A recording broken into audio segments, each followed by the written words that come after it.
The first time anyone met Obinna, his presence filled the room before he ever spoke.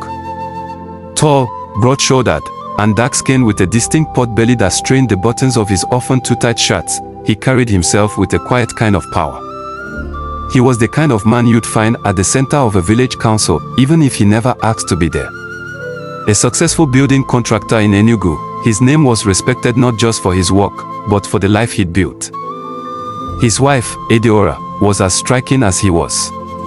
Tall, slim, and fair-skinned, she had the kind of beauty that seemed carved from marble, cool, refined, and untouchable. A secondary school teacher, she spoke gently and moved with grace, the kind that turned heads in silence. Together, they looked like they were molded to fit each other. They had been married for 7 years. 7 long years. 7 years of whispered prayers, hidden tears, and countless doctor's appointments that always ended with one word, unexplained. Ediora was barren. Obinna never blamed her, at least not openly.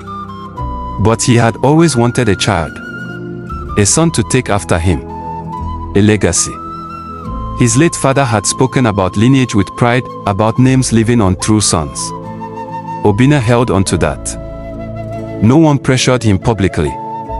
Not his friends, not his church elders. But in the quiet corners of his mother's compound, the whispers bloomed like weeds. Mama Obinna, known to everyone as Mama Ejike, was a sturdy woman in her late 60s with eyes that had seen too much and a tongue that had no patience for diplomacy. She tried to keep her opinions to herself for years. But when the whispers became a murmur in her chest, she finally spoke to her son.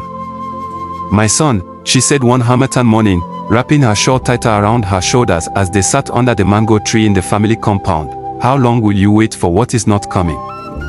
Obinna didn't answer. He sipped his tea slowly, watching the horizon, his mind miles away. 7 years, Obinna. Even the Bible speaks of the 7th year as a time of release. Let Ediora rest. Let you rest. A woman that cannot give you a child, what is her purpose in your life? Mama. Don't mama me. Have I not been patient? Have I not given her every chance? You need a son, Obinna. Or is our name to die with you? Obinna clenched his jaw. Ediora is my wife. And she can still be.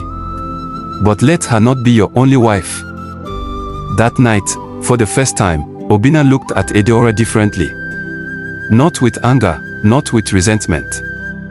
But with a quiet kind of detachment. Something had shifted. 3 months later, under the guidance